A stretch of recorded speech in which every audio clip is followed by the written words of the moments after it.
minute to better life. Kehidupan di atas firman Tuhan akan kuat dan bertahan serta mencapai keselamatan akhirat dan sekaligus kesuksesan duniawi seperti yang Tuhan rancangkan dan kehendaki. Oke?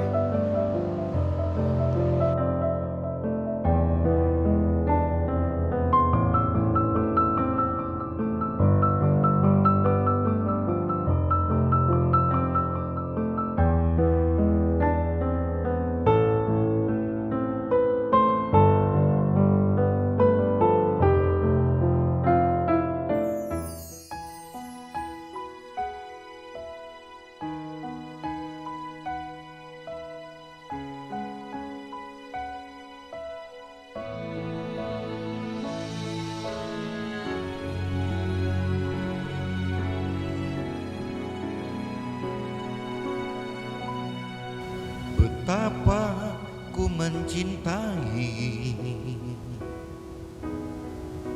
segala yang telah terjadi. Tak pernah sendiri jalani hidup ini, selalu menyertai. Betapa ku menyadari di dalam hidupku ini Kau selalu memberi rancangan terbaik oleh karena kasih.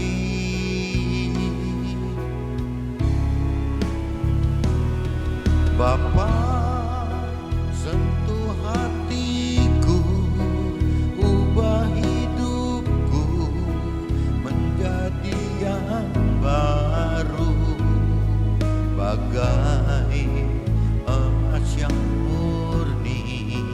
Kau membentuk bejana hatiku, Bapa.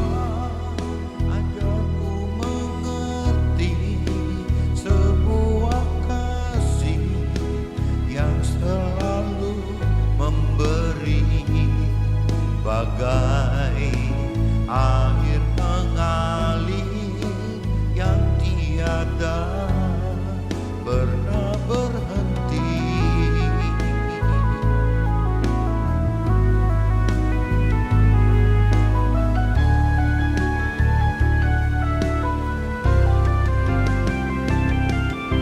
Bapa, sentuh hatiku, ubah hidupku menjadi yang baru, bagai emas yang murni.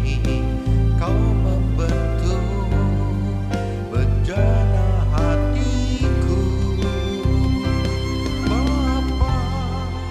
Ajarku mengerti sebuah kasih yang selalu memberi, bagai air mengalir yang tiada pernah berhenti.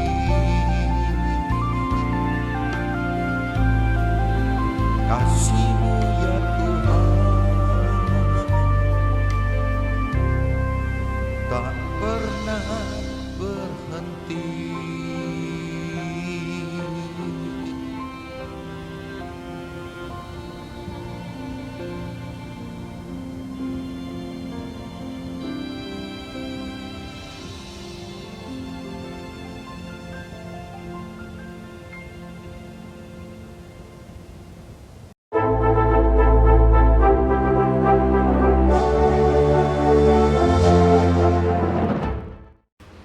Jumpa kembali di MDT Journey Inspiration of Life. Pagi ini saya mencoba sharingkan dengan tema 2 macam dasar pilihan kehidupan, dunia fana atau akhirat kekal. Jadi ada 2 teman-teman yang Tuhan berikan pilihan kepada kita, karena kita memang tidak bisa dipaksa teman-teman. Jadi memang Tuhan dengan kita itu memberikan hak kebebasan untuk kita memilih, jadi ya terserah kita gitu. Nah cuman Tuhan ajar kita bahwa sebenarnya ada dua macam dasar pilihan kehidupan kita gitu.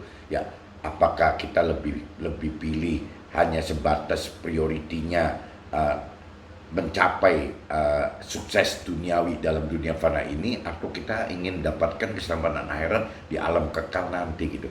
Nah ini saya coba dapat impresi teman-teman dari judul tersebut di kitab Matius, teman-teman, kitab Matius pasal 7 ayatnya 24. Coba kita baca teman-teman. Setiap orang yang mendengar perkataan Tuhan, ini saya baca langsung universal aja. Setiap orang yang mendengarkan perkataan Tuhan ini dan melakukannya, ia sama dengan orang yang bijaksana yang mendirikan rumahnya di atas batu gitu. Jadi kitab Matius pasal 7 ayat 24 itu mengingatkan teman-teman, ya tuh setiap orang yang mendengar perkataan Tuhan, siapa yang mau mendengarkan, siapa yang mau mendengarkan perkataan Tuhan. Perkataan Tuhan berikan firman Tuhan gitu. Siapa orang yang mau mendengar firman Tuhan dan melakukannya, jadi bukan sekedar mendengar saja teman-teman, tapi mendengar dan melakukannya, ia sama dengan orang yang bijaksana yang mendirikan rumahnya di atas batu. Kalau ibarat nanti Tuhan umpamakan ini kan ada dua macam dasar itu kan, satu di atas batu dan di atas pasir. Nah ini terkait teman-teman dengan satu perikop gitu ya di kitab Matius 7, kitab Matius pasal 7. Nah ayatnya 24 sampai 27 teman-teman. Nah ini nyambung satu perikop, judulnya kalau di kitab suci judulnya adalah dua macam dasar gitu. Tuhan jelaskan ini. Nah ini saya bacakan aja teman-teman, kitab Matius pasal 7 ayatnya 24 sampai 27 dengan judul di perikopnya dua macam dasar teman-teman. Setiap orang yang mendengar perkataan Tuhan ini dan melakukannya, ia sama dengan orang yang bijaksana yang mendirikan rumahnya di atas batu gitu. Kemudian turunlah hujan dan datanglah banjir, lalu angin melanda rumah itu, tetapi rumah itu tidak rubuh sebab didirikan di atas batu gitu. Nah ayat yang 26-nya, tetapi setiap orang yang mendengar perkataan Tuhan ini dan tidak melakukannya. Nah ini Tuhan garis bawah ya. Tetapi setiap orang yang mendengarkan perkataanku, perkataan Tuhan ini, firman Tuhan ini, mendengarkan loh, tapi tidak melakukannya, ia sama dengan orang yang bodoh yang mendirikan rumahnya di atas pasir gitu. Jadi kalau hanya mendengarkan firman Tuhan teman-teman tanpa melakukan firman Tuhan, itu Tuhan ibaratkan seperti orang membangun rumah di atas pasir gitu. Kemudian turunlah hujan dan datanglah banjir, lalu angin melanda rumah itu sehingga rubuhlah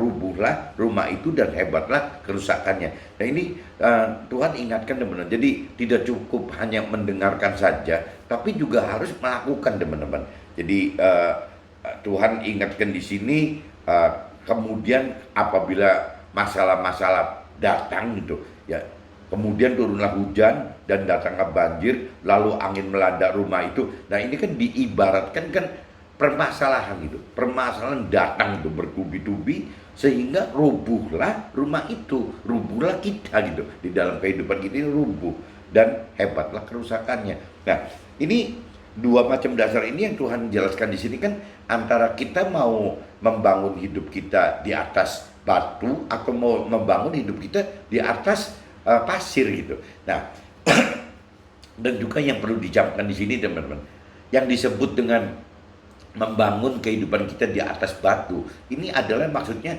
kehidupan di atas firman Tuhan gitu. Jadi bagaimana kita hidup itu di atas firman Tuhan gitu. Nah kalau bicara di atas pasir itu kan kehidupan yang mengikuti cara-cara dunia teman-teman. Cara-cara dunia biasanya bagaimana? Ya kita hanya ikutin saja. Nah yang dikhawatirkan apabila kita hidup dengan cara-cara dunia, ya Tuhan bilang nanti ada saatnya kita akan rubuh. Kapan? Apabila permasalahan datang melanda. Apakah dalam hidup tidak ada masalah? Pasti datang. Permasalahan itu pasti datang. Tinggal permasalahan itu akan menjadi masalah gitu. yang membunuh kita, atau hanya menjadi rintangan untuk menaikkan level kita gitu, bukan merubuhkan kita, tapi untuk malah memberdirikan kita, mengangkat kita gitu, membangun kita. Nah ini tergantung, masalahnya sama teman-teman, ujungnya itu bisa masalah yang tetap jadi masalah yang merubuhkan kita, tapi bisa juga masalah ini menjadi rintangan yang malah mengangkat kita, mendirikan kita, membangun kita gitu. Nah Tuhan katakan apabila kita bicara hidup di atas firman Tuhan, ya dengan dasar-dasar firman Tuhan gitu, ya berarti kan kita harus mau percaya Tuhan, kita mau percaya firman Tuhan, kita mau mengenal firman Tuhan, kita mampu mengerti firman Tuhan, kita mampu melakukan firman Tuhan. Tuhan katakan seperti itu. Nah, orang yang melakukan seperti ini kuat teman-teman dalam mengatasi permasalahan hidup, itu akan kuat itu. Beda dengan orang-orang dunia yang mungkin kalau tidak ada permasalahan, mereka kuat-kuat saja gitu orang dunia. Tapi begitu permasalahan datang, ini biasanya rubuh teman-teman. Nggak kuat karena nggak punya pengharapan gitu, nggak punya kekuatan kuasa yang dari Tuhan, nggak ada. Jadi akhirnya ya dia mengandalkan diri sendiri dan tidak punya pengharapan, akhirnya rubuh gitu.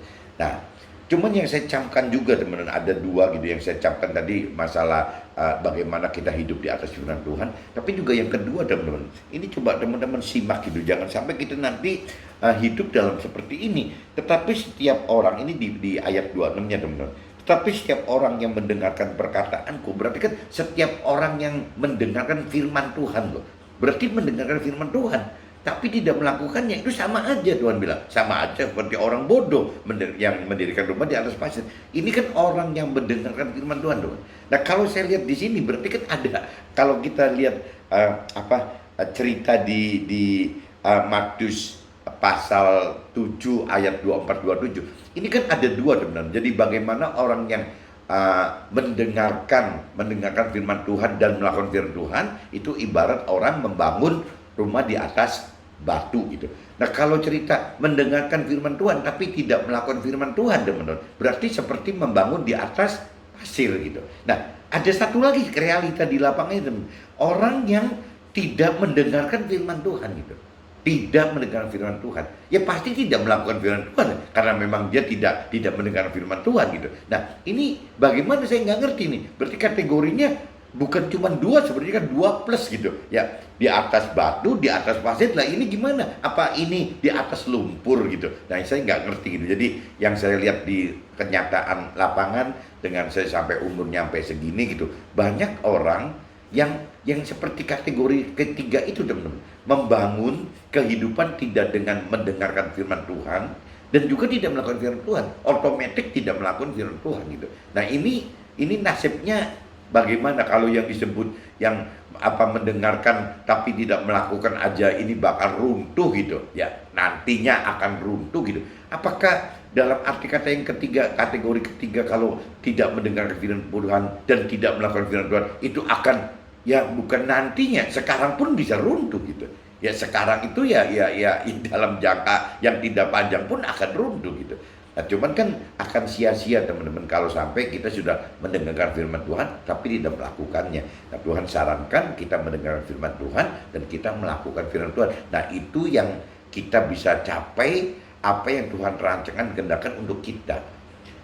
Saya sudah bacakan di kitab Matius teman-teman, kitab Matius pasal 7 ayat 24-27, dan saya dapat impresi itu dari yang ayat 24-nya saya sudah bacakan. Nah ini saya coba masuk ke dalam sharing apa yang saya alami dalam hidup saya teman-teman.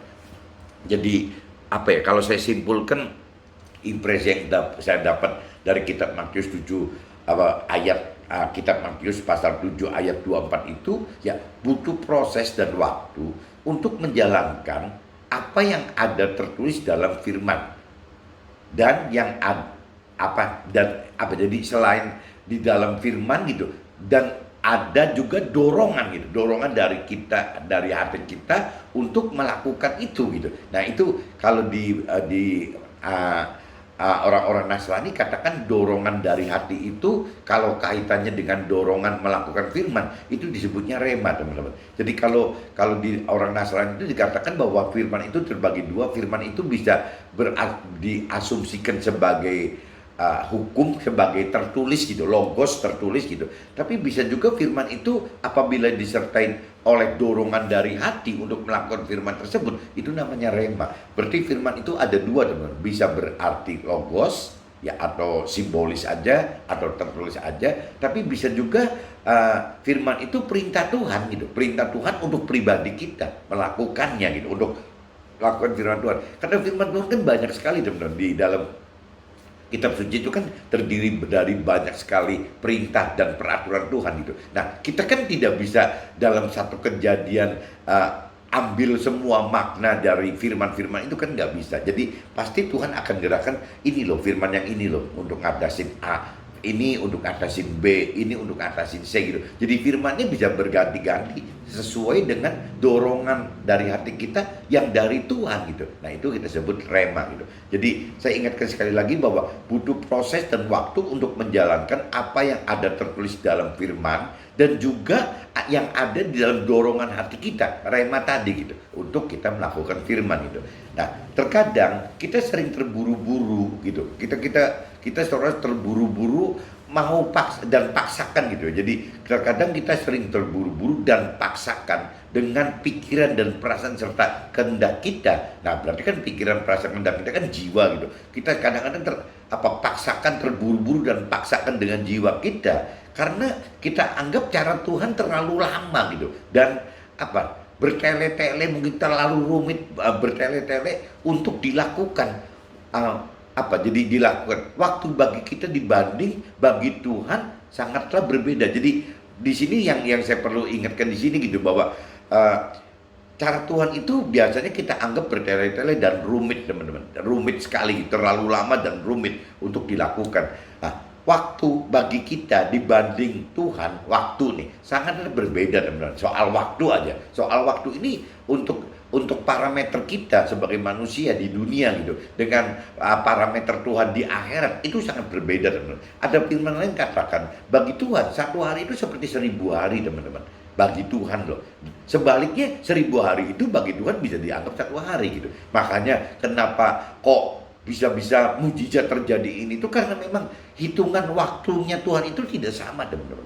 Jadi batasannya, terutama soal waktu dan ruang juga, teman-teman. Jadi Tuhan itu tentang pembatasan waktu dan ruang itu tidak sama dengan ukuran kita manusia, teman-teman. Soal waktu maupun soal ruang gitu. Jadi yang Tuhan, kalau ada Maha Rahim itu bisa Maha Hadir itu bisa di sana, di sini dalam garis waktu ya, karena memang beda gitu. Jadi untuk Tuhan dengan kita itu beda. Kalau kita itu kan tidak Maha Hadir gitu. Kalau Tuhan itu Maha Hadir, makanya tidak ada batasan ruang gitu. Kalau manusia ada batasan ruang karena memang tidak bisa Maha Hadir. Nah, begitu pun soal waktu, teman-teman. Bagi Tuhan itu waktu itu ya dalam sekejap bisa 1000 hari gitu. Dalam sehari itu bisa 1000 hari, tapi dalam sehari bisa dari satu hari gitu. Nah, ini kelebihan Tuhan dibanding manusia seperti itu. Nah, ini yang kita mesti pikirkan dan rasakan dan pertimbangkan gitu, bahwa apa yang Tuhan inputkan untuk kita, apa yang Tuhan ajarkan untuk kita, apa yang Tuhan perintahkan untuk kita,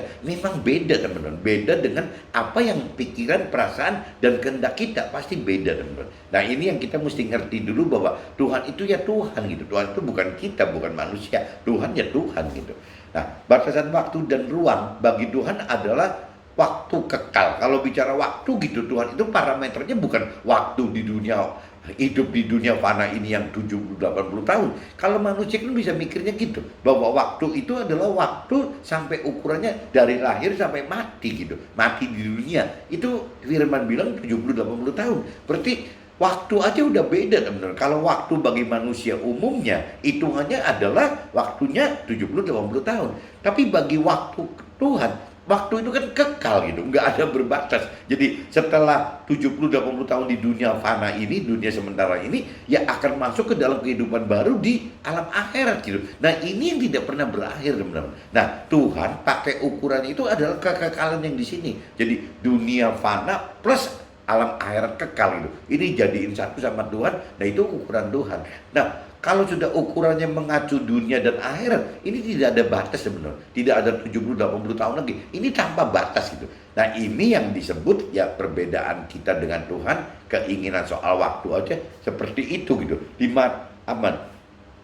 Kalau saya baca di draft saya, batasan waktu dan ruang bagi Tuhan adalah satu, waktu kekal, di mana tidak ada apa akhirnya gitu. Kalau kekal, waktu kekal itu tidak ada akhirnya. Dan kalau bicara ruang dalam kekal gitu adalah di akhirat nanti, sama teman-teman. Jadi pola pikirnya Tuhan itu satu, waktunya kekal, bukan waktu dunia fana ini. Dan bicaranya bukan cuman bagaimana di dunia yang sementara ini, dunia fana ini, tapi juga Tuhan itu di dalam akhirat nanti teman-teman. Jadi ya pasti beda sekali teman-teman. Jadi antara waktu dan ruang yang antara kita sebagai manusia dengan Tuhan itu memang beda sekali, seperti bumi dan langit gitu. Memang beda sekali. Nah, selalu berbeda gitu. Jadi perbedaan itu inilah yang menyebabkan kita akan selalu berbeda dengan Tuhan gitu dan firman Tuhan. Jadi sering kali, acap kali gitu, kita ini manusia selalu berbeda teman. Ya apa? Jadi dari sisi firman Tuhannya gitu, ada firman Tuhan dengan aturan-aturan manusia dunia gitu, itu aja udah beda ya. Antara Tuhan dengan pribadi Tuhan dengan manusianya itu juga udah beda gitu. Jadi memang Tuhan itu ya Tuhan gitu. Tuhan itu tidak bisa dikonversikan sebagai manusia, atau sebaliknya manusia itu tidak bisa dikonversikan sebagai Tuhan gitu. Ya memang Tuhan ya Tuhan, manusia ya manusia dengan segala macam keterbatasannya. Kalau Tuhan kan tidak ada yang bisa membatasi teman-teman. Tidak ada batasan untuk Tuhan gitu. Tapi kalau manusia kan ada batas gitu. Ada batas-batas. Hidup di dunia fana ini, di dunia sementara ini kan ada batas 70-80 tahun gitu. Ya kalaupun misalnya lebih dari itu ya karena ada alasan Tuhan, ya kenapa kok dibiarkan hidup sampai di atas 80 tahun gitu. Seolah kan gitu. Jadi ini saya ingatkan gitu bahwa kita dengan Tuhan itu selalu berbeda, ya baik secara pribadi Tuhannya maupun firman Tuhannya gitu, dibanding dengan aturan main manusia gitu. Tuhan inginkan kita bangun hidup dengan dasar yang kuat untuk sampai ke dalam akhirat kekal. Nah ini teman-teman, kenapa Tuhan ingin kita membangun kehidupan kita di atas batu gitu, di atas kebenaran firman Tuhan. Karena Tuhan pengen kita ini sampai masuk ke dalam alam akhirat, bukan cuma berhenti di dunia fana ini. Lah manusianya yang kadang-kadang di mulut saja mau ngomong percaya Tuhan, tapi tidak mau mengenal firman Tuhan gitu. Dalam arti kata di sini disebutnya mendengarkan firman Tuhan. Ini kan gimana gitu? Sedangkan Tuhan katakan di firman ini, orang yang mendengar firman Tuhan tidak melakukan firman aja juga ya tidak bakal kuat gitu. Untuk sampai nyampe ke rancangan kehendak Tuhan di alam akhirat itu tidak akan kuat gitu, akan rubuh gitu. Lah bagaimana dengan orang yang tidak mendengarkan firman Tuhan gitu? Ya pasti ujungnya kan bukan cuma runtuh saja gitu. Ya pasti udah berantakan, gak keruan kan. Jadi kalau di firman ini masih bagus teman, ada dua macam dasar gitu. Tapi kalau saya lihat realita di lapangannya ada tiga teman-teman, bukan cuma dua. Jadi yang satunya itu enggak Tuhan hitung karena Tuhan mungkin anggap kelewatan gitu. Ya orang yang tidak mendengarkan firman Tuhan gitu. Nah, apakah teman-teman benar seperti yang Tuhan katakan? Yang mana, tipe yang mana gitu? Orang yang tidak mendengarkan firman Tuhan, ya pasti tidak melakukan firman Tuhan gitu. Atau orang yang mendengarkan firman Tuhan tapi tidak melakukan firman Tuhan. Yang Tuhan mau orang yang mendengarkan firman Tuhan dan melakukan firman Tuhan. Nah itu yang Tuhan mau gitu. Nah kita ada di kategori mana teman-teman? Jangan kita seolah-olah cuma disudutkan ada di dua posisi antara mendengarkan firman Tuhan tidak melakukan, atau yang keduanya mendengarkan firman Tuhan dan melakukan. Ada yang ketiga gitu, yang ketiganya ya tidak mendengar firman Tuhan, ya pasti tidak melakukan firman Tuhan. Nah ini yang kita mesti koreksi diri, kita ini kategori yang mana. Sedangkan kategori yang kedua aja, yang mendengarkan firman Tuhan tidak melakukan aja, katanya runtuh gitu. Apalagi tidak mendengarkan firman Tuhan, ya pasti lebih gampang kacau lagi gitu, makin kacau lagi gitu. Firman katakan ada dua macam dasar pilihan untuk menjalankan kehidupan kita. Dan Tuhan inginkan agar setiap orang yang mendengarkan perkataanku, perkataan ini dan melakukannya, ia sama dengan orang yang bijaksana gitu. Kitab itu yang tadi dibacakan di kitab Matius pasal 7 ayat 24 tadi gitu. Jadi Tuhan pengen seperti itu. Bagaimana orang yang mau mendengarkan firman Tuhan dan melakukannya. Ingat teman-teman, dan melakukannya. Nah, orang yang mau mendengar firman Tuhan dan melakukannya, Tuhan kategorikan adalah orang yang bijaksana menghadapi hidup gitu. Nah, orang yang tidak mendengarkan, tidak melakukan firman, ya Tuhan anggap tidak bijaksana gitu. Karena runtuh, karena tidak akan mencapai masuk ke dalam janji Tuhan, tidak masuk ke dalam rancangan kehendak Tuhan. Udah pasti seperti itu gitu. Nah, yang lebih-lebih lagi yang hari ini saya sharingkan itu, kalau yang kategorinya tidak mendengarkan firman Tuhan, ya pasti tidak melakukan firman. Itu gawat sekali teman-teman. Jadi teman-teman mesti sadar, yang mendengarkan firman Tuhan tidak melakukan aja sudah akan runtuh, apalagi orang yang tidak mendengarkan firman Tuhan. Maksudnya mendengarkan firman Tuhan itu apa sih teman-teman? Ya, membaca firman pun tidak gitu. Itu gimana gitu? Ya, untuk percaya Tuhan, percaya nggak? Percaya. Tapi membaca firman tidak.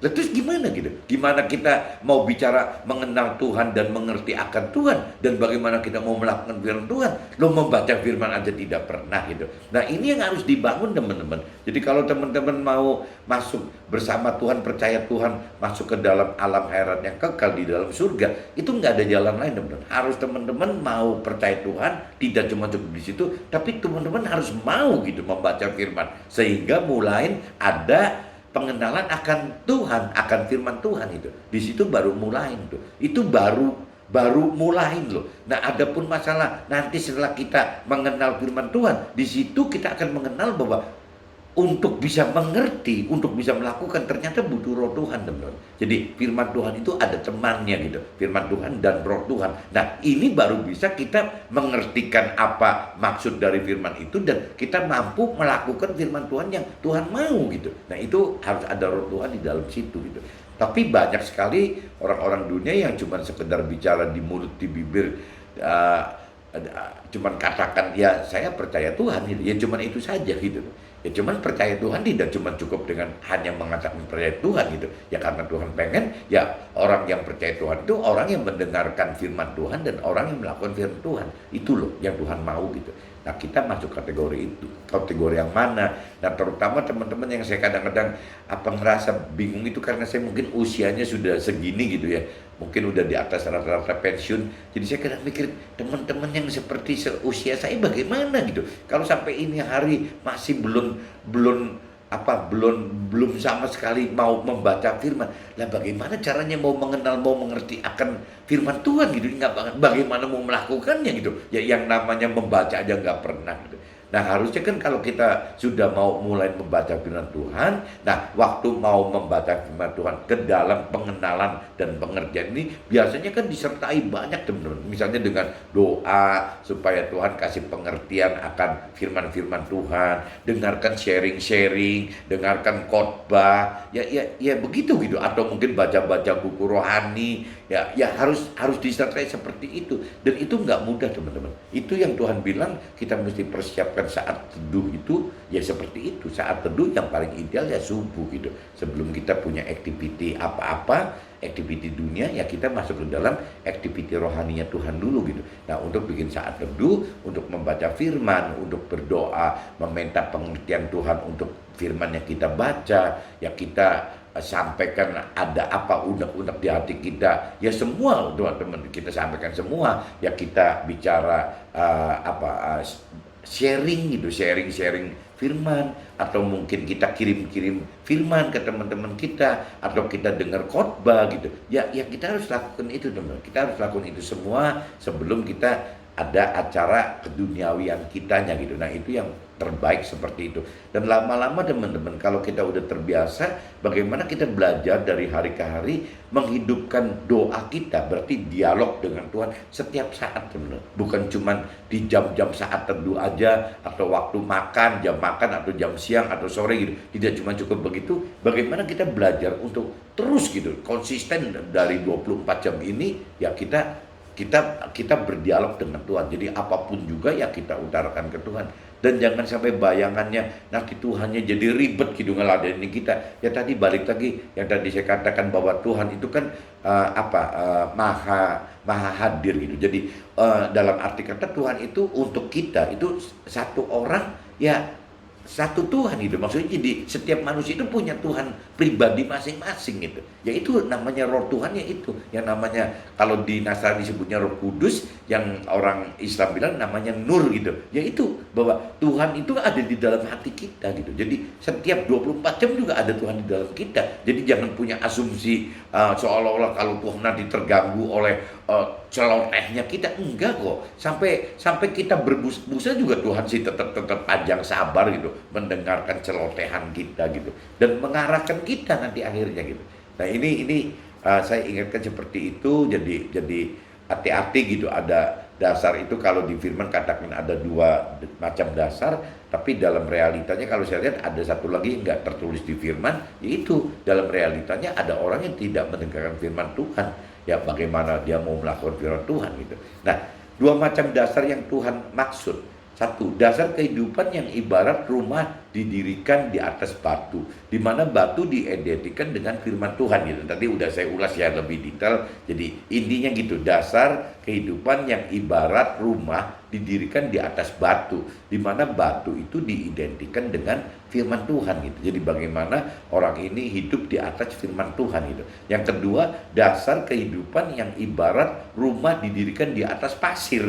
Ya, di mana pasir diidentikan dengan cara-cara dunia gitu. Jadi ini akan beda banget hasil akhirnya. Tapi kalau buat tambahan sharingnya gitu, jangan-jangan nanti ada yang di dasar lumpur kali gitu. Ya, dasar kehidupan yang ibarat rumah didirikan di atas lumpur. Ini di firman nggak ada teman-teman. Ini sharing dari saya. Ibarat dibangun di atas lumpur, di mana lumpur diidentikan dengan tidak mendengarkan firman Tuhan, teman-teman. Benar-benar tidak mendengar firman Tuhan gitu. Kan jadi kacau gitu, kacau sekali gitu. Meskipun secara formality gitu di firman cuma ditulis 2 macam dasar aja. Kalau yang satu di atas lumpur itu kan cuma saya yang mereka-reka gitu. Jangan-jangan ada seperti ini. Dan memang teman-teman banyak, bukan guyon ya, memang banyak teman-teman kita gitu yang mendengarkan firman Tuhan juga tidak. Maksudnya membaca firman juga tidak loh. Padahal sudah usianya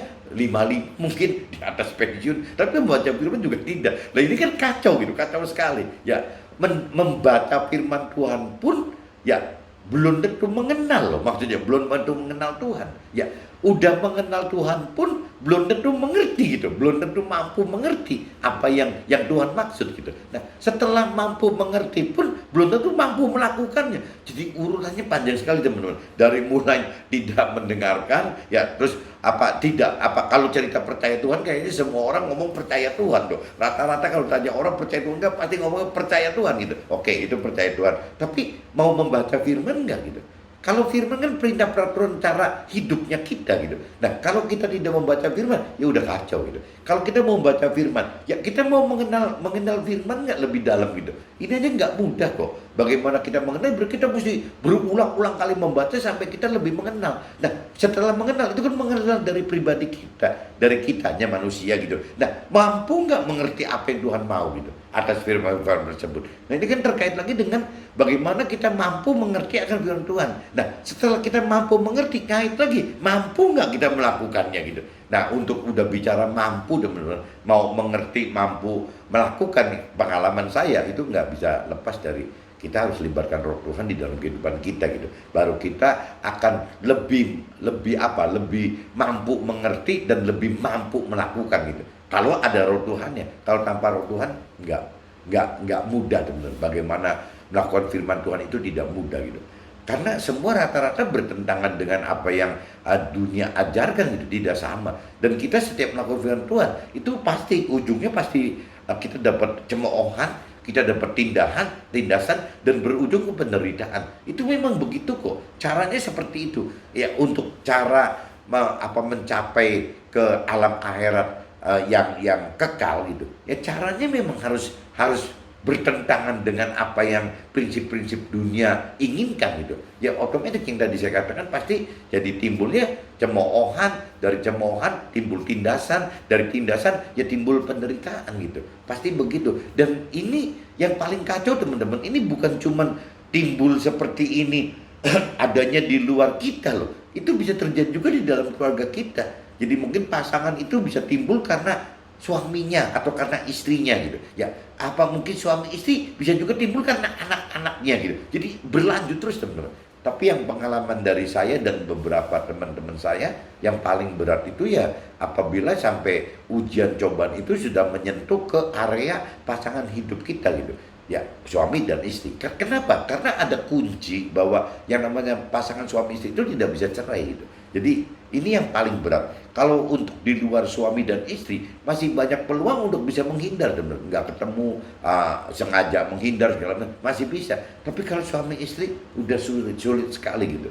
Ya akhirnya jadi kacau. Ya misalnya serumah tapi tidak satu kamar tapi tidak satu ranjang tapi tidak. Ya akhirnya bohong semua gitu. Sedangkan yang Tuhan inginkan suami istri itu kan bukan cuma suami istri. Manusia itu kan terdiri dari tubuh, jiwa, roh. Nah, Tuhan pengen itu kan suami istri itu kan berpasangan dalam semua area ini, teman.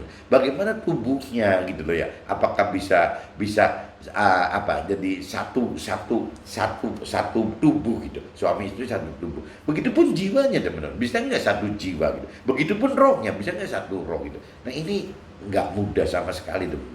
Jadi kembali lagi ya banyak orang yang gagal, teman-teman, karena pasangannya tidak bisa mengimbangi gitu. Nah akhirnya waktu si pasangan ini ingin melakukan kebenaran lebih, apabila tidak dia cinta Tuhan di prioritas satu, biasanya nggak kuat, teman-teman, akan berbalik ya terpaksa ngikutin pasangan dengan dalih daripada ribut ya, daripada nanti gini gitu.